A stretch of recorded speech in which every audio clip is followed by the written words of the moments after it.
بسم الله الرحمن الرحيم إن الحمد لله نحمده ونستعينه ونستغفره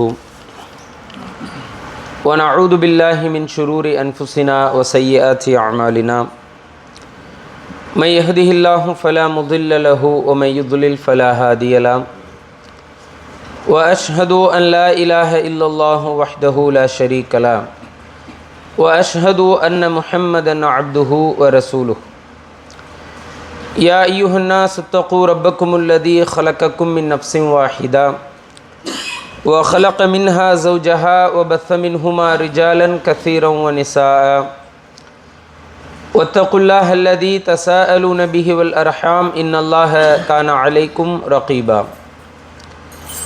يا أيها الذين آمنوا اتقوا الله حق تقاته ولا تموتن إلا وأنتم مسلمون يا أيها الذين آمنوا اتقوا الله وقولوا قولا سديدا يصلح لكم أعمالكم ويغفر لكم ذنوبكم ومن يطع الله ورسوله فقد فاز فوزا عظيما أما بعد அல்லாஹ்வை போற்றி புகழ்ந்து அல்லாஹுடைய இறுதி இறை தூதர் முஹம்மது ரசூலுல்லாஹ் ஸல்லல்லாஹு அலைஹி வஸல்லம் அவர்களின் மீதும் அவர்களின் குடும்பத்தார்கள், உறவினர்கள், தோழர்கள், மனைவிமார்கள், அவர்களின் வாழ்க்கை வழிமுறையை இறுதி நாள் வரைக்கும் அதன் தூய வடிவில் பின்பற்றி வாழக்கூடிய அத்துணை நல்லடியார்களின் மீதும், குறிப்பாக இந்த இறை இல்லத்தில் அல்லாஹ் விதியாக்கி இருக்கிற ஜும்ஆவுடைய வணக்கத்தை குறித்த நேரத்தில் நிறைவேற்ற வேண்டும் என்பதற்காக இங்கு ஒன்று குழுமியிருக்கிற சகோதர சகோதரிகள் அனைவரின் மீதும் அல்லாஹினுடைய அளப்பரிய அருள் என்றென்றும் நிலவட்டுமாக என்று பிரார்த்தனை செய்து எனது ஜும்ஆவுடைய உரையை ஆரம்பம் செய்கிறேன். கண்ணியத்திற்குரிய அல்லாஹின் அடியார்களே, சகோதர சகோதரிகளே, இன்று உலகம் முழுவதும் டிசம்பர் மாதத்தினுடைய 25வது நாளிலே கிறிஸ்மஸ் பண்டிகைக்காக கிறிஸ்துவ உலகம் மிக மும்முரமாக தயாராகி கொண்டிருக்கிறது. அன்றைய தினம்தான் அல்லாஹினுடைய தூதர்களில் ஒருவராகிய ஈசா அலைஹிஸ்ஸலாம் அவர்கள் பிறந்த தினத்தை கொண்டாட வேண்டும் என்பதற்காக அவர்கள் பல்வேறு விதமான முயற்சிகளை, பல்வேறு விதமான கொண்டாட்டங்களுக்கு தயாராகி கொண்டிருக்கிற இந்த நேரத்திலே முஸ்லிம்களாக இருக்கக்கூடிய நாம் நபி ஈசா அலைஹிஸ்ஸலாம் அவர்களுடைய வரலாற்றை நாம் நல்ல முறையிலே தெரிந்து வைத்திருந்தாலும் இந்த நேரத்திலே குறிப்பாக குர்ஆனினுடைய வசனங்களின் மூலமாக நபி ஈசா அலைஹிஸ்ஸலாம் அவர்களினுடைய பிறப்பு சம்பந்தமான செய்திகளை மீண்டும் ஒருமுறை நான் நினைவுபடுத்திக் கொள்வது, இன்ன திக்ரா தன்ஃபஉல் முஃமினீன், அது மூமின்களுக்கு உபதேசம் பயனளிக்கும் என்கிற அடிப்படையிலே மீண்டும் ஒரு முறை இந்த ஜும்மாவிலே அவர்களுடைய வரலாற்றை நான் நினைவுபடுத்தலாம் என்று ஆசைப்படுகிறேன். நபி ஈசா அலைஹிஸ்ஸலாம் அவர்களினுடைய வரலாறு சம்பந்தமாக நாம் எடுத்துக்கொண்டாலே எப்படி அல்லாஹ்வினுடைய தூதரின் வரலாறு முழுக்க முழுக்க அரபுலகத்தை சார்ந்து இருக்குமோ, அதே போன்று நபி ஈசா அலைஹிஸ்ஸலாம் அவர்களுடைய வரலாற்றை எடுத்துக்கொண்டால் அவர்கள் வாழ்ந்த பகுதியாக எது அறியப்படுகிறது என்றால், இன்றைக்கு ஷாம் தேசம் என்று அறியப்படுகிற அந்த பலஸ்தீனுடைய பகுதி, சிரியா, ஜோர்டான் உடைய அது அனைத்தையும் உள்ளடக்கிய அந்த பகுதி தான் நபி ஈசா அலைஹிஸ்ஸலாம் அவர்களுடைய வரலாறு சம்பந்தமான ஒரு பகுதியாக இருக்கிறது. நபி ஈசா அலைஹிஸ்ஸலாம் அவர்களை அல்லாஹ் ரப்புல் ஆலமீன் பனு இஸ்ரவேலர்களுக்கான ஒரு தூதராகத்தான் அனுப்பினான். அவர்கள் அகில உலகங்களுக்கான ஒரு தூதர் அல்ல, பனு இஸ்ரவேலர்களுக்கு மாத்திரம் அனுப்பப்பட்ட ஒரு இறை தூதராக இருக்கிறார்கள்.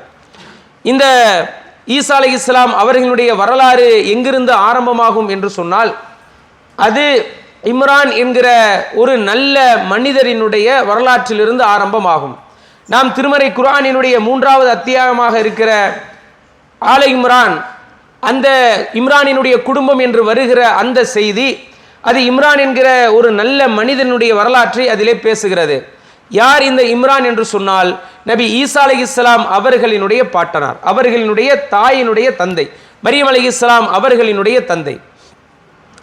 வரலாற்றிலே இந்த இம்ரானினுடைய மனைவியினுடைய பெயராக ஹன்னா என்று அறியப்படுகிறது. குர்ஆன் ஹதீஸ்ல வரல, வரலாற்றிலே அவர்களுடைய பெயர் ஹன்னா என்று அறியப்படுகிறது. இப்போ இந்த தம்பதிக்கு இம்ரானிற்கும் ஹன்னாவிற்கும் குழந்தை இல்லாமல் இருந்த நேரத்திலே அன்றைக்கு ஒரு வளமை இருந்தது. இவர்கள் வாழ்ந்த பகுதியில் இருக்கிற மஸ்ஜிதுல் முகத்தஸ், பைத்துல் முகத்தஸ், அந்த இறை இல்லத்திலே குழந்தைகளை போய் நேர்ச்சை விடுகிற, அவர்களை துறவரத்திற்கு அனுப்புகிற ஒரு வழிமுறை அன்றைக்கு இருந்தது.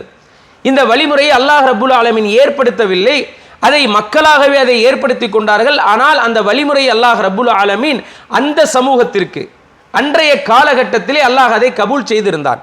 எதை? துறவரத்தை அன்றைக்கு வாழ்ந்த அந்த மக்களினுடைய விஷயத்திலே அல்லாஹ் ரப்புல் ஆலமீன் அதை கபூல் செய்திருந்தான். அப்போ இந்த ஹன்னா என்ன செய்கிறார்கள்? மரியம் அலைஹிஸ்ஸலாம் அவர்களுடைய தாயார் ஒரு நேர்ச்சை ஒன்று செய்கிறார்கள். இறைவா, என்னுடைய வயிற்றிலே ஒரு ஆண் குழந்தை எனக்கு நீ கொடு, அந்த குழந்தையை நான் என்ன செய்கிறேன், உன்னுடைய பாதையிலே துறவரத்திலே, அதாவது இறை இல்லத்திற்கு பணி செய்கிற அந்த வேலைக்காக நான் விட்டுவிடுகிறேன் என்று நேர்ச்சை செய்கிறார்கள். நேர்ச்சை செய்த சில காலங்களிலே அவர்களுக்கு ஒரு கருத்தரிக்கிறார்கள். கருத்தரித்து அவர்கள் நிறைமாத கர்ப்பிணியாக இருந்து அவர்கள் குழந்தையை பெற்றெடுக்கிற பொழுது பார்க்கிறார்கள், பிறக்கிற குழந்தை பெண் குழந்தையாக பிறக்கிறது. பிறக்கிற அந்த குழந்தை பெண் குழந்தையாக பிறக்கிறது. அல்லாஹ்விடத்திலே சொல்லுகிறார்கள், இறைவா, காலத் ரப்பி இன்னி வதஅதுஹா உன்சா, நான் ஒரு பெண் குழந்தையை பெற்றெடுத்து விட்டேன். வல்லாஹு அஅலமு பிமா வதஅத், அல்லாஹ் சொல்லுகிறான், நீங்கள் என்ன குழந்தையை பெற்றெடுத்தீர்கள் என்பதை அல்லாஹ் ரப்புல் ஆலமீன் நல்ல முறையிலே அறிவான். லைஸ ذكر கல்உன்சா, ஏனென்றால் ஆண் குழந்தையை போன்று பெண் குழந்தை இல்லை. ஏன் அன்றைக்கு அந்த பைத்துல் முகத்தஸிலே போய் அந்த இறை இல்லத்தினுடைய பணிக்காக துறவரத்திற்காக ஒரு ஆண் குழந்தையை விட்டால் அந்த குழந்தை தானாக வளர்ந்து அதனுடைய அந்த இறை இல்லத்திற்கான சேவையை அது செய்யும். ஆனால் ஒரு பெண் குழந்தை ஆண் குழந்தையை போன்று இருக்க முடியாது. காரணம் என்னவென்றால் அந்த குழந்தைக்கான பாதுகாப்பு இருக்கிறது, ஒரு பெண்களுக்கான பாதுகாப்பு இருக்கிறது. அப்ப அதற்கான ஒரு பொறுப்பாளர் எல்லாம் நியமிக்கப்பட வேண்டும். அப்ப அந்த அடிப்படையிலே மரியம் அலைஹிஸ்ஸலாத்துடைய தாயார் சொன்னார்கள், லைஸ ذكر கல்உன்சா, ஆண் குழந்தையை போன்று பெண் குழந்தை இல்லை என்று சொல்லிவிட்டே அந்த இடத்திலே சொன்னார்கள், வ இன்னி சம்மைதுஹா மரியம், அந்த குழந்தைக்கு நான் மரியம் என்று நான் பெயரிடுகிறேன். அப்பதான் இஸ்லாமிய அறிஞர்கள் சொல்லுகிறார்கள், அல்லாஹ்வுடைய தூதர் ஸல்லல்லாஹு அலைஹி வஸல்லமுடைய வழிமுறைகளிலே 7வது நாள் தான் பெயரிட வேண்டும் என்கிற ஒரு நடைமுறை இருக்கிறது. அந்த 7வது நாள் பெயரிட்டு 7வது நாள் என்ன செய்வது, அக்கிகா கொடுக்கிற அந்த நாளிலே பெயரிட வேண்டும் என்கிற அந்த வழிமுறை இருந்தாலும் குழந்தை பிறந்த அந்த நாளிலே கூட என்ன செய்யலாம், நாம் குழந்தைக்கு பெயரிட்டுக் கொள்ளலாம் என்கிற அந்த செய்தி என்ன செய்கிறார்கள், இந்த இதிலிருந்து எடுக்கிறாங்க. மரியம் என்று பெயர் சூட்டுறாங்க. பெயர் சூட்டிவிட்டு மரியம் அலைஹிஸ்ஸலாத்துடைய தாயார் சொன்னார்கள், வ இன்னி உஈதுஹா, நான் அல்லாஹ்விடத்திலே பாதுகாவல் தேடுகிறேன்.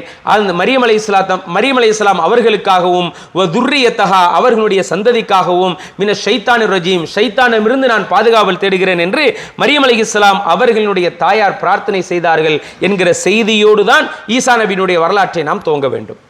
அவ என்ன நடக்கிறது, அவர்கள் மரியம் அலைஹிஸ்ஸலாத்துடைய தாயார் அப்படியான பிரார்த்தனையை செய்கிறாங்க, ஷைத்தான் தீண்டக்கூடாதுன்னு. அபூ ஹுரைரா ரலியல்லாஹு அன்ஹு அவர்கள் அறிவிக்கிற செய்தி சஹீஹுல் புகாரியிலே பதிவு செய்யப்பட்டிருக்கிறது. இந்த உலகத்திலே பிறக்கிற எல்லா குழந்தைகளுமே அழுகை சத்தத்தோடு தான் பிறக்கும். அந்த அழுகை எதனால் வருகிற அழுகை, அது ஷைத்தானினுடைய தீண்டுதலால் வருகிற அழுகை. அந்த ஷைத்தான் தீண்டாமல் இந்த உலகத்திலே பிறந்த 2 குழந்தைகள் இருக்கிறார்கள் என்று சொன்னால், ஒன்று மரியம் அலைஹிஸ்ஸலாம் அவர்கள், இரண்டாவது நபி ஈசா அலைஹிஸ்ஸலாம் அவர்கள். இந்த 2 குழந்தைகளை தவிர அல்லாஹ்வுடைய தூதர் உட்பட இந்த உலகத்திலே பிறந்த மற்ற எல்லா குழந்தைகளையும் ஷைத்தான் தீண்டி என்ன செய்கிறது, இந்த உலகத்திலே வந்து பிறக்கிறது. பிறக்கிற நேரத்தில் அன்பார்ந்த சகோதரர்களே, மரியம் அலைஹிஸ்ஸலாம் அவர்கள் உண்மையிலேயே ஹைரு, அல்லாஹ்வுடைய தூதர் ஸல்லல்லாஹு அலைஹி சொன்னாங்க, ஹைரு நிசாயிஹா, இந்த உலகத்திலே பிறந்த பெண்களிலேயே யார் சிறந்தவர்கள் என்று சொன்னால் மரியம் பின்த் இம்ரான், இம்ரானினுடைய மகள் மரியம் தான் பெண்களிலேயே மிக சிறந்த ஒரு பெண்ணாக இருந்தார்கள். அவர்கள் ரொம்ப என்ன செஞ்சாங்க, வணக்க வழிபாடுகளிலே மிகவும் ஆர்வமுடையவர்களாக இருந்தார்கள். அந்த நேரத்திலே அவர்களை போய் பைத்துல் முகத்தஸில் போய் விடணும். பைத்துல் முகத்தஸிலே விடுகிற நேரத்திலே அவர்களுக்கு யார் பொறுப்பெடுப்பது, அவர்களை யார் பொறுப்பெடுத்து வளர்ப்பது என்கிற ஒரு பிரச்சனை ஒன்று வருகிறது. அப்படி பிரச்சனை வருகிற நேரத்திலே எல்லாரும் என்ன செய்கிறாங்க அப்படின்னு சொன்னா, அன்றைக்கு அவர்கள் தௌராத்தை எழுதுவதற்கென்று நிறைய பேனா வச்சிருந்தாங்க. ஒவ்வொருவரும் மற்ற வேலைகளை எழுதுவதற்கென்று பேனாக்கள் இருக்கும். குறிப்பாக தௌராத்தை எழுதுவதற்கென்று அவர்கள் பேனா வச்சிருந்தாங்க. அப்படி அவர்கள் வைத்திருந்த பேனாவை எல்லாரும் என்ன செய்யறாங்க அப்படின்னு சொன்னா, மரியமை பொறுப்பெடுக்கக்கூடியவர்கள் யார் என்பதற்கு சீட்டு குலுக்கி போடுற மாதிரி அந்த பேனாக்கள் எல்லாம் என்ன செய்வாங்கன்னா ஒரு மாதிரி ஒன்று சேர்த்து அதை ஒரு இடத்துல போய் வச்சிருவாங்க. ஒரு குழந்தையை என்ன செய்வாங்க, அனுப்பிவிடுவாங்க. அந்த பேனாவை எடுத்துரோட சொல்லி அது யாருடைய பேனா வருகிறது என்று பார்த்து அந்த பொறுப்பை ஒப்படைக்கிற நிகழ்வு. இப்ப பல முறை என்ன செய்கிறது, தொடர்ந்து இப்படி பேனாக்கள் சேகரிக்கப்பட்டு அந்த குலுக்கு சீட்டு போல் அந்த அமைப்பிலே அந்த பேனாக்கள் எடுக்கப்படுகிறது. தொடர்ந்து பல முறை நிகழ்த்தியும் கூட கடைசியாக யாருடைய பெயர் ஒவ்வொரு முறையும் வந்ததென்றால் நபி ஜக்கரியா அலைஹிஸ்ஸலாம் அவர்களுடைய பெயர் தான் வந்தது. நபி ஜக்கரியா அலைஹிஸ்ஸலாம் அந்த சமகாலத்திலே வாழ்ந்தார்கள், இறை தூதராகவும் இருந்தார்கள். அவர்கள் என்ன செய்யறாங்கன்னா, மரியம் அலைஹிஸ்ஸலாம் அவர்களை வளர்க்கிற பொறுப்பை இந்த பைத்துல் முகத்தஸிலே அவர்களுக்கான பாதுகாப்பிற்கான பொறுப்பை அவர்கள் எடுக்கிறார்கள். எடுக்கிற நேரத்திலே மரியம் அலைஹிஸ்ஸலாம் அவர்கள் பைத்துல் முகத்தஸிலே போய் அவங்க ஆண்களுக்கென்று ஒரு பகுதி இருக்கும், பெண்களுக்கென்று ஒரு பகுதி இருக்கும்.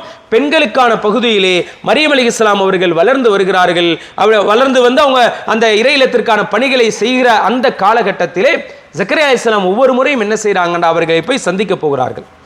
அவர்களுக்கான தேவைகளை நிறைவேற்ற போகிற பொழுது அங்கே பார்த்தால் வித்தியாசமான உணவுகள் இருக்கும்.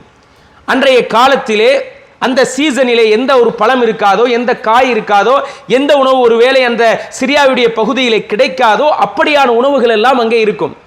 அப்படி இருக்கிற நேரத்திலே மரியம் ஜக்கரியா அலைஹிஸ்ஸலாமை கேட்கிறாங்க, அன்னாலக்கி ஹாதா, இது உங்களுக்கு எங்கிருந்து கிடைத்தது, இது எப்படி உங்களுக்கு இங்கே வந்துச்சு என்று சொன்ன பொழுது மரியம் அலைஹிஸ்ஸலாம் பதில் சொன்னார்கள், ஹுவ மின் இந்தில்லாஹ், அது அல்லாஹ்வின் புறத்திலிருந்து எனக்கு வழங்கப்பட்ட உணவு என்று சொன்னார்கள். மரியம் அலைஹிஸ்ஸலாம் அவர்களை பல்வேறு சந்தர்ப்பங்களிலே என்ன செஞ்சாங்க, அந்த குழந்தையை கொடுக்கிற நேரம் மாத்திரமல்ல, அதற்கு முன்னாடி கூட பல்வேறு சந்தர்ப்பங்களிலே வானவர்கள் அவர்களை வந்து சந்திக்கக்கூடியவர்களாக இருந்தார்கள். அப்படியான நேரத்திலே வானவர் அந்த உணவை வந்து வைத்திருக்கலாம், அல்லது அல்லாஹ் ரப்புல் ஆலமீனே அவர்களுக்கு அந்த இடத்திலே அதை தோன்றச் செய்திருக்கலாம் என்று அறிஞர்கள் என்ன செய்றாங்கன்னா இந்த விஷயத்தில் விளக்கம் சொன்னார்கள். இப்படியான காட்சிகளை எல்லாம் பார்த்த ஜக்கரியா அலைஹிஸ்ஸலாம் அவர்கள் இவ்வளவு ஒரு இரையச்சம் உள்ள அல்லாஹ்வினுடைய உதவியை நேரடியாக பெறுகிற ஒரு பிள்ளையாக மரியம் இருக்கிறார்களே என்று ஜக்கரியா அலைஹிஸ்ஸலாம் உணர்ந்தார்கள். அந்த நேரத்திலே அவர்களுக்கு குழந்தை இல்லாமல் இருந்தது. அவர்கள் அல்லாஹ்விடத்திலே கேட்டார்கள். அல்லாஹ் ரப்பல் அங்கதான் சொல்றான், ஹுனாலிக, அந்த இடத்தில் தான் இப்படி வானத்திலிருந்து அல்லது மலக்குகள் மூலமாக உணவுகள் மரியம் அலைஹிஸ்ஸலாம் அவர்களுக்கு வழங்கப்படுகிற அந்த நிகழ்வை பார்த்துவிட்டு எனக்கு ஒரு குழந்தை இல்லையே என்று ஏங்கி தவித்து அந்த இடத்திலே ஹுனாலிக தஆ ரப்பஹு, தஆ ஜக்கரியா ரப்பஹு, அந்த இடத்திலே ஜக்கரியா அலைஹிஸ்ஸலாம் தனக்காக குழந்தை வேண்டி பிரார்த்தனை செய்தார்கள் என்கிற செய்தி என்ன செய்கிறோம் நாம் பார்க்கிறோம். அல்லாஹ் அன்பார்ந்த சகோதரர்களை நல்ல முறையிலே விளங்கிக் கொள்ளுங்கள். அதாவது மரியம் அலைஹிஸ்ஸலாம் அவர்களும் ஜக்கரியா அலைஹிஸ்ஸலாம் அவர்களினுடைய மனைவியும் ஒரே நேரத்தில் என்ன செஞ்சிருந்தாங்க, கர்ப்பம் தரித்திருந்தார்கள். ரெண்டு பேருமே ஒரே நேரத்தில் என்னவா இருந்தாங்க, கர்ப்பமாக அவர்கள் கருவை சுமந்திருந்தார்கள் என்கிற செய்தியை வரலாற்றினூடாக என்ன செய்கிறோம் நாம் பார்க்கிறோம். அப்போ ஒரு நாள் என்ன நடக்குது அப்படின்னா, மரியம் அலைஹிஸ்ஸலாம் வந்து ஒரு கன்னி பெண்ணாக இருக்கிறார்கள். அப்படி இருக்கிற நேரத்திலே இரண்டு செய்திகள் திருமறை குர்ஆன் பதிவு செய்கிறது. ஒரு செய்தி என்ன சொல்கிறது, ஃபன் பதலத் மின் அஹ்லிஹா மக்கானன் ஷர்கியா, ஒரு கிழக்கு திசையிலே பைத்துல் முகத்தஸில் இருந்து ஒரு கிழக்கு திசை நோக்கி ஒரு தூரமான இடத்திற்கு மரியம் அலைஹிஸ்ஸலாம் அவர்கள் சென்றிருந்தார்கள் ஒரு தேவைக்காக. அந்த தேவை என்ன என்பதை குர்ஆன் வேறொரு இடத்திலே சொல்லுகிறது, அவர்கள் குளிப்பதற்காக சென்றிருந்தார்கள். குளிப்பதற்காக ஒரு நாள் அவர்கள் கன்னிப்பெண்ணாக இருக்கிற பொழுது சென்றிருக்கிற அந்த நேரத்திலே ஜிப்ரீல் அலைஹிஸ்ஸலாம் அவர்கள் ஃபதமஸ்ஸல லஹா பஷரன் சவியா, ஒரு ஆண் எப்படி, அதாவது மலக்குகள் என்றால் மனித உருவத்திலே வருகிற பொழுது வேறு ஏதாவது ஒரு தோற்றத்தில் ஒரு கொஞ்சம் வித்தியாசம் காண முடியாத அளவிற்கு ஒரு மனிதர் உருவத்திலேயே அப்படியே அச்சசலாக ஒரு சமமான ஒரு மனிதராகவே ஜிப்ரீல் அலைஹிஸ்ஸலாம் அவர்கள் அந்த இடத்திலே வருகிறார்கள். வந்து சொல்கிறார்கள், நான் உங்களுக்கு என்ன செய்கிறேன், ஒரு குழந்தையை கொண்டு நான் நன்மாராயம் சொல்லுகிறேன் என்று சொல்றாங்க. ஒரு தனியாக இருக்கிறார்கள் கன்னிப்பெண், வந்த ஒரு ஆண் உருவத்திலே வந்து இந்த வார்த்தையை பேசியவுடன் அவங்க பயப்படுறாங்க. உன்னை விட்டு நான் அல்லாஹ்விடத்திலே பாதுகாவல் தேடுகிறேன் என்று சொல்கிறார்கள். அப்ப ஜிப்ரீல் சொல்றாங்க, நான் ஒரு வானவராக நான் வந்திருக்கிறேன், உங்களுக்கு நான் ஒரு நற்செய்தியை நான் கொண்டு வந்திருக்கிறேன், அல்லாஹ் உங்களுக்கு ஒரு குழந்தையை தரப்போகிறான். அது எப்படி அந்த செய்தியை குர்ஆன் பதிவு செய்கிறது, அந்த குழந்தைக்கு பேர் என்ன, மஸீஹ் ஈஸா இப்னு மரியம், அவருடைய பெயர் மசீஹ். அதாவது அவங்க மரியம் பின்னாடி அவங்களுடைய அற்புதங்களிலே ஒன்றாக வரும், அவங்க தடவுனா அவங்க நிறைய நோய்கள் சரியாகும். அவர் ஒரு மசீஹ், அவர் மரியமினுடைய மகனாக இருக்கிறார். ஈசா வஜீஹன் ஃபித் துன்யா வல் ஆஹிரா, அவர் இந்த உலகத்திலும் நாளை மறுமையிலும் அவர் புகழுக்குரியவர். ஓமினல் முகர்ரபீன், அவர் அல்லாஹ்விற்கு மிகவும் நெருக்கமானவர். வயுகல்லிமுஹுன் நாஸ ஃபில் மஹ்த், அவர் தொட்டிலே மக்களிடத்திலே அவர் பேசுவார். கஹ்லன், அவர் ஒரு அதாவது வாலிபத்தை தாண்டி முதுமையை அடைவதற்கு முன்பாகவே அப்படியான ஒரு வயதிலே அவர் மரணிப்பார். ஓமின சாலிஹீன், அவர் நல்லவர்களிலே ஒருவராக இருப்பார் என்றெல்லாம் என்ன செய்கிறார்கள், ஜிப்ரீல் அலைஹிஸ்ஸலாம் அவர்கள் மரியமிற்கு நற்செய்தி சொல்லிக் கொண்டிருக்கிறார்கள். அன்பார்ந்த சகோதரர்களை, தன் மூலமாக ஒரு குழந்தை இந்த பூமிக்கு பிறக்கப் போகிறது. பிறக்கிற குழந்தை அது ஒரு ஒரு உலக ஒரு பிரபலியமான ஒரு குழந்தையாக வளரப்போகிறது. அதன் மூலமாக எனக்கு நிறைய புகழ் வரப்போகிறது, பெயர் வரப்போகிறது என்றெல்லாம் அதற்கு பின்னால் விஷயங்கள் இருந்தாலும் ஒரு சமூகத்திலே கண்ணியமாக, ஏன்னா அல்லாஹ் ரப்புல் ஆலமீன் அந்த மரியமினுடைய குடும்பத்தை சொல்ற, ஆலமிரானுடைய குடும்பத்தை நாம் இந்த உலகத்தில் இருக்கிற மற்ற எல்லா நபர்களை விடவும் என்ன செய்திருக்கிறோம், நாம் சிறப்புப்படுத்தி இருக்கிறோம் என்று திருமறை குர்ஆனிலே சொல்லி காட்டுகிறான். அப்படியான ஒரு குடும்ப பாரம்பரியத்திலே வந்தவர்கள், ஜக்கரியா அலைஹிஸ்ஸலாம் அவர்களுடைய பொறுப்பிலே வளரக்கூடியவர்கள், மஸ்ஜிதுல் முகத்தஸிலே, பைத்துல் முகத்தஸிலே அமர்ந்து கொண்டு அங்கே துறவரத்தை மேற்கொண்டிருக்கிற மரியம் அலைஹிஸ்ஸலாம் அவர்களுக்கு, அதாவது ஹலாலான வழியிலேயோ அல்லது ஹராமான வழியிலேயோ இந்த உலகத்திலே பிறந்த எல்லா குழந்தையினுடைய பின்னணியிலும் தாம்பத்திய சுகம் என்ற ஒன்று இருக்கும். அந்த சுகம் என்றால் என்ன என்கிற வாடை கூட அறியாமல் தனக்கு ஒரு குழந்தை பிறக்கப் போகிறது என்றவுடன் மரியம் அலைஹிஸ்ஸலாம் அவருடைய உள்ளம் பதறுகிறது. சொன்னார்கள், காலத்து அண்ணா யகூனுலி பஷர், எப்படி எனக்கு ஒரு குழந்தை பிறக்கும்? வலம் எம்சஷினி பஷர், என எந்த ஒரு ஆணும் இதுவரைக்கும் தீண்டியதில்லை. வலம் அக்கு பகியா, நான் விபச்சாரியும் இல்லையே என்று சொன்ன பொழுது ஜிப்ரீல் அலைஹிஸ்ஸலாம் சொன்னார்கள், அல்லாஹ் இப்படித்தான் நாடிவிட்டான், உங்களுக்கு குழந்தை பிறக்கப் போகிறது. அப்ப குழந்தை தரிச்சிருது, வயிற்றுல குழந்தை வளருது. அந்த சமூகம் அவர்களை பார்க்கிறார்கள். பார்த்துவிட்டு எல்லாரும் என்ன செய்யறாங்கண்டா, மிகவும் மோசமாக மரியம் அலைஹிஸ்ஸலாம் அவர்களை திட்டுகிறார்கள். இன்றைக்கு நீங்கள் நன்றாக சிந்தித்து பார்க்கலாம். நம்ம இந்த உரையிலே கூட நாம் பேசுகிற பொழுது மரியம் அலைஹிஸ்ஸலாம் என்று நாம் புகழ்ந்து சொல்லுகிறோம், ஈசா அலைஹிஸ்ஸலாம் என்று புகழ்ந்து சொல்லுகிறோம். இன்றைக்கு உலகத்திலே கிறிஸ்தவ உலகமும் யூத உலகமும் இன்றைக்கு நட்பு பாராட்டி கொண்டிருக்கிறார்கள். ஆனால் ஈசா அலைஹிஸ்ஸலாம் அவர்களையும் மரியம் அலைஹிஸ்ஸலாம் அவர்களையும் தொடர்ந்து அவதூறு பேசியவர்கள் யார் என்றால் யூத சமூகம், கிறிஸ்தவர்கள். சிந்தித்து பார்க்க வேண்டிய இடம் அது. உலக வரலாறு நெடுகிலும் என்ன செய்தார்கள்? யூத உலகம் கிறிஸ்தவ உலகத்தை தொடர்ந்து சாடிக்கொண்டே இருந்தது. ஈசா அலைஹிஸ்ஸலாம் வரலாறு தொடக்கத்தில் இருந்தே. அப்ப என்ன நடக்கிறது? ஈசா அலைஹிஸ்ஸலாம் அவங்க அப்படியே வளர்ந்து வர்றாங்க. இந்த மானத்துக்கு பயந்துதான், அதாவது எல்லாரும் இப்படி பேசுறாங்க, எந்த விதமான ஒரு சுகத்தையும் அனுபவிக்காமல், எந்த விதமான ஒரு தவறும் செய்யாமல் எனக்கு ஒரு குழந்தை பிறக்கிறது, எல்லாரும் என்னைய விபச்சாரி என்று என்னை ஏசுகிறார்கள். மரியம் அலைஹிஸ்ஸலாம் அந்த துக்கத்தை தாழாமல் சொன்னார்கள், யா லைத்தனி, என்னுடைய கை சேதமே, மித்து கபில ஹாதா, இந்த நிகழ்வு நடக்கிறதுக்கு முன்னாடியே நான் மௌத்தாய் போயிருந்திருக்க கூடாதா? குந்து நசியம் மன்சியா, நான் யாருனே அறியப்படாத ஒரு நிலையை நான் இருந்திருப்பேனே, இந்த அவமானங்களை எல்லாம் நான் தாங்க வேண்டி இருந்திருக்கிறதே என்று மரியம் அலைஹிஸ்ஸலாம் அவர்கள் கவலைப்பட்டார்கள் என்கிற செய்தியை திருமறை குர்ஆன் பதிவு செய்கிறது. அப்ப என்ன செய்யறாங்கண்டா, அவங்க வாழ்ந்த பகுதியில் இருந்து பைத்துல் முகத்தஸை விட்டு வெளியே வந்து பைத்துல் லஹம் என்று சொல்லக்கூடிய பெத்லஹேம் என்று சொல்லுவார்கள், அந்த இடத்துக்கு என்ன செய்யறாங்கன்னா மரியம் அலைஹிஸ்ஸலாம் போறாங்க. போய் என்ன செய்கிறார்கள்? கவலையோடு இருக்கிறார்கள். எனக்கு இப்படி ஒரு கெட்ட பேர் வந்துருச்சேன்னு சொல்லி வருகிற நேரத்திலே அல்லாஹ் ரப்புல் ஆலமீன் ஜிப்ரீல் அலைஹிஸ்ஸலாத்தை அனுப்புறான். அனுப்பி அவர்களுக்கு ஆறுதல் சொல்லுகிறான். என்ன ஆறுதல்? அல்லாஹ் திருமறை குர்ஆனிலே பதிவு செய்கிறான், மரியமே அல்லா தஹ்ஸனி, நீங்கள் கவலைப்படாதீர்கள், கது ஜஅல ரப்புக்கி தஹ்தகி சரியா. அவர்கள் ஒரு இடத்துல போய் இருக்கிறாங்க, குழந்தையை பெற்றிருக்க அந்த பைத்துல் லஹம்ல இருக்கிறாங்க.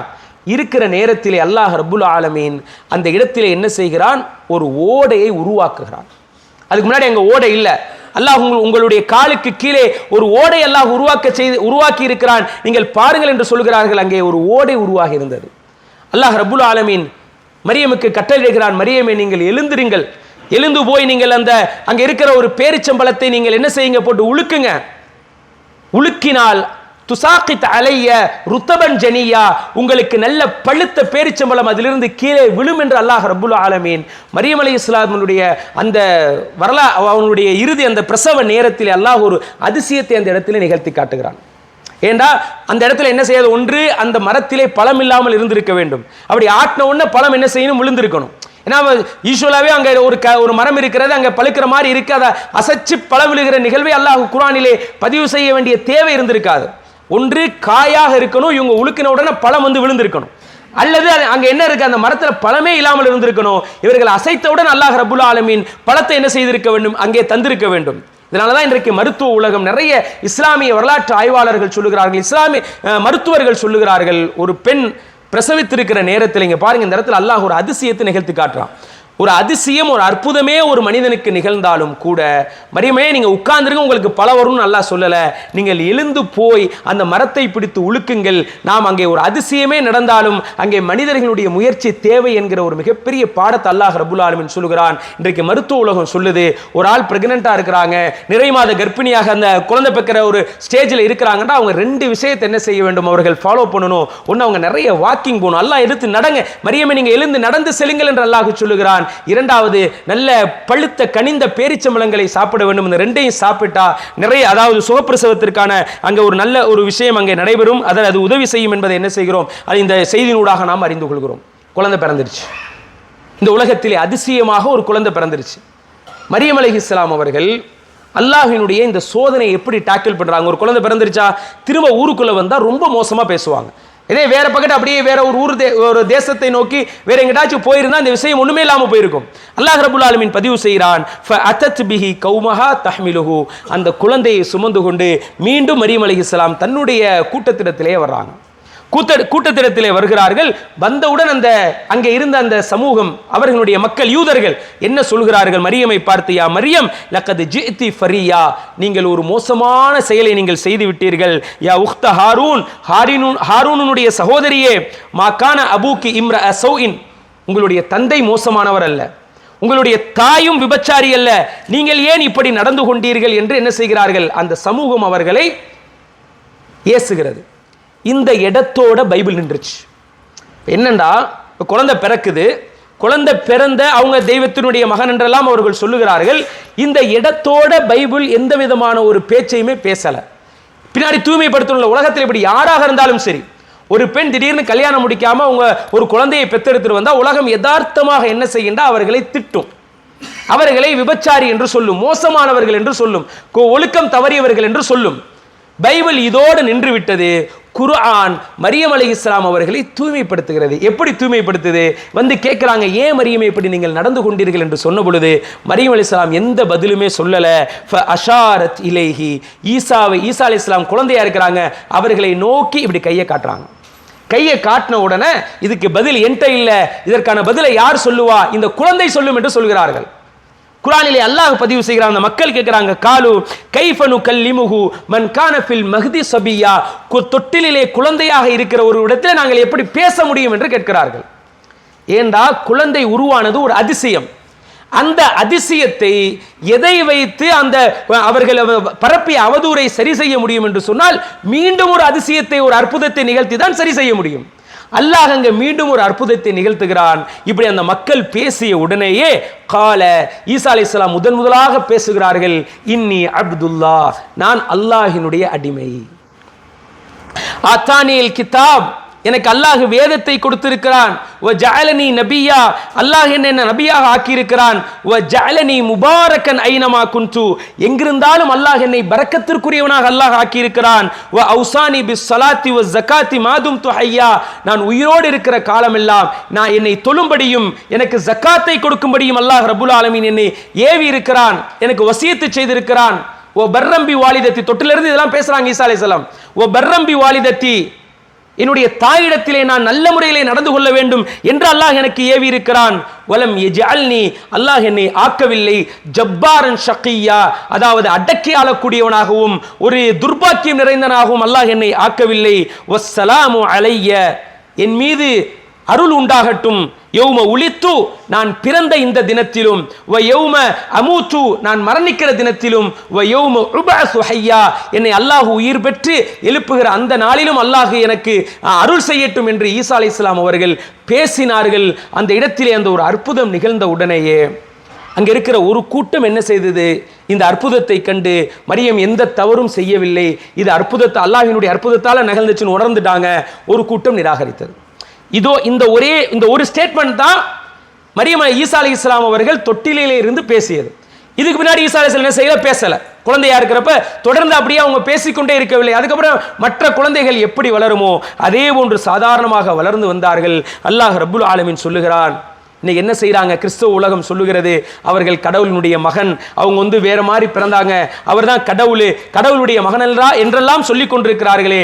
அல்லாஹ் ரப்புல் ஆலமீன் சொல்லுகிறான், ஸாலிக ஈஸா இப்னு மரியம், இவங்க சொல்லிக்கிட்டு இருக்காங்களே அந்த ஈசா இவர்தான். அவர்கள் சொல்லிக் கொண்டிருக்கிற இயேசு யார்? இவர்தான் கவுலல் ஹக்கில்லதி ஃபீஹி யம்தரூன். அவர்கள் எதிலே சந்தேகப்பட்டு தர்க்கம் செய்து கொண்டிருக்கிறார்களோ அவர்கள் அந்த விஷயத்திலே இதுதான் உண்மையான வார்த்தை என்று அல்லாஹ் ரப்புல் ஆலமீன் சொல்லிவிட்டு சொல்லுகிறான். அன்பார்ந்த சகோதரர்களை, இன்றைக்கு என்ன செய்யறாங்க? அவர்கள் கடவுளுடைய மகன் என்று சொல்லுகிறார்கள். நீங்க கடவுளுடைய மகனை ஏத்துக்கிற மாட்டிக்கிறீங்கன்னு சொல்றாங்க. அல்லாஹ் நபியை பார்த்து சொல்றான், நபியை நீங்க சொல்லுங்க, இன் கானலிர் ரஹ்மானி வலதா. இன்னைக்கு அல்லாஹ்க்கு குழந்தை இல்லை, நம்ம அதை உறுதியாக நம்புகிறோம். இன்னைக்கு அவர்கள் குழந்தை இருக்கிறது என்று பொய்யாக சொல்லிக் கொண்டிருக்கிறார்கள். நம்ம அதை வணங்குறது இல்லை, அதை ஏத்துக்கிறது இல்லை. நபியை பார்த்து அல்லாஹ் சொல்றான், இன் கானலிர் ரஹ்மானி வலதா. ஒருவேளை அல்லாஹ்விற்கு குழந்தை இருந்திருந்தால், ஒருவேளை அல்லாஹ்விற்கு குழந்தை இருந்திருந்தால் அவ்வலுல் ஆபிதீன், வணங்கக்கூடியவர்களில் முதல் நபராக நான் இருந்திருப்பேன் என்று நபியை நீங்கள் சொல்லுங்கள் என்று அல்லாஹ் ரப்பல் ஆலமீன் நபியை சொல்றான். ஏன் நம்ம இறைவனுக்கு குழந்தை இல்லை, அல்லாஹ்விற்கு குழந்தை இல்லை என்று ஏன் சொல்லுகிறோம் என்றால், அது கடவுள் தத்துவத்திற்கு அப்பாற்பட்டது. அல்லாஹ் பல்வேறு இடங்களிலே தனக்கு குழந்தை இல்லை, குழந்தை இருக்க முடியாது என்று சொல்லுவதால் நம்ம இன்னைக்கு என்ன செய்யல? கடவுளுக்கு மகன் இல்லை, அல்லாஹ்விற்கு மகன் இல்லை என்று சொல்லிக் கொண்டிருக்கிறோம். ஒருவேளை அல்லாஹ் ரப்புல் ஆலமீன் தனக்கு பிள்ளை இருப்பதாக சொல்லி இருந்தால், அவர்கள் நம்பிக்கை கொள்வது போல நபி ஈசா அல்லாஹ்வினுடைய பிள்ளையாக இருந்திருந்தால், வணங்கக்கூடியவர்களில் முதல் நபராக யார் இருந்திருப்போம்? நபியை நீங்கள் தான் இருந்திருப்பீர்கள் என்று அவர்களுக்கு நீங்கள் அறிவிப்பு செய்யுங்கள் என்று அல்லாஹ் ரப்புல் ஆலமீன் சொல்லுகிறான். அன்பார்ந்த சகோதரர்களே, இதுதான் நபி ஈசா அலைஹிஸ்ஸலாம் அவர்களுடைய வரலாறாக இருந்து கொண்டிருக்கிறது. இதிலும் பைபிள் எங்க எதோடு நின்றுச்சு அப்படின்னு கேட்டீங்கன்னா, அவங்க குழந்தை பெற்றெடுத்துட்டு அவங்க சமூகத்துக்கு வந்தாங்க, அவங்க சமூகம் ஏசியது அதோடு நின்று விட்டது. அதுல பாருங்க, இதிலே கூட அல்லாஹ் ரப்புல் ஆலமீன் பைபிளினுடைய தேவையை குர்ஆனின் பக்கமாக வைத்தான். அந்த அற்புதத்தை அல்லாஹ் எப்படி சரி செய்தான்? நபி ஈசாவை தொட்டிலே பேச வைத்து அல்லாஹ் ரப்புல் ஆலமீன் சரி செய்தான். இப்படியாக ஈசா அலைஹிஸ்ஸலாம் என்ன செய்றாங்க? அந்த சமூகத்திற்கு மத்தியிலே வளர்ந்து வருகிறார்கள். அன்பார்ந்த சகோதரர்களே, அவர்களுடைய வாழ்க்கையில நிறைய குர்ஆனும் ஹதீஸும் என்ன செய்யலண்டா, இதற்கு பிறகு நபி ஈசா அலைஹிஸ்ஸலாம் அவர்களுடைய செய்திகளை நிறைய பேசல. அவர்களுடைய அற்புதங்கள் சிலவற்றை திருமறை குர்ஆன் பேசுகிறது, ஹதீஸ் பேசுகிறது. அவர்கள் ஒரு 6 அற்புதங்களை என்ன செஞ்சாங்க? அவருடைய வாழ்க்கையிலே நிகழ்த்தினார்கள் என்று நாம் குர்ஆனிலும் ஹதீஸிலும் பார்க்கிறோம். அதை அல்லாஹ் ரப்புல் ஆலமீன் சூரா ஆல் இம்ரான்ல, சூரா மரியம்ல, சூரா நிசாவில, இன்னும் திருமறை குர்ஆனினுடைய பல்வேறு இடங்களிலே சொல்லுகிறான். அவர்களுடைய வாழ்க்கையிலே நிகழ்த்திய அற்புதங்கள் 6 என்னண்டா, முதலாவது அற்புதம் அவருடைய பிறப்பே ஒரு அற்புதம் தான். அந்த அற்புதத்தில் அவர்கள் தொட்டிலே பேசியது ஒரு அற்புதம். இரண்டாவது, நபி ஈசா அலைஹிஸ்ஸலாம் அவர்கள் இப்போ வீட்டில் மக்கள் சேமித்து வைத்திருப்பதை எல்லாம் என்ன செஞ்சிருவாங்கண்டா, இங்கே உட்கார்ந்து கொண்டே சொல்லிவிடுவார்கள். இவங்க வீட்டில் எவ்வளோ அரிசி இருக்கிறது, எவ்வளோ பருப்பு இருக்கிறது, அதெல்லாம் என்னது, அவர்கள் சேமித்து வச்சிருக்கிற பணம் எவ்வளவு, அனைத்தையுமே சொல்லக்கூடியவர்களாக ஈசா அலைஹிஸ்ஸலாம் தான் திருமறை குர்ஆன் இதை சொல்லுகிறது. அதனால தான் வரலாற்றிலே ஒரு தகவல் ஒன்று சொல்லுவார்கள். இது ஹதீஸ் இல்லை, வரலாற்றிலே ஒரு தகவல் சொல்லுவார்கள்.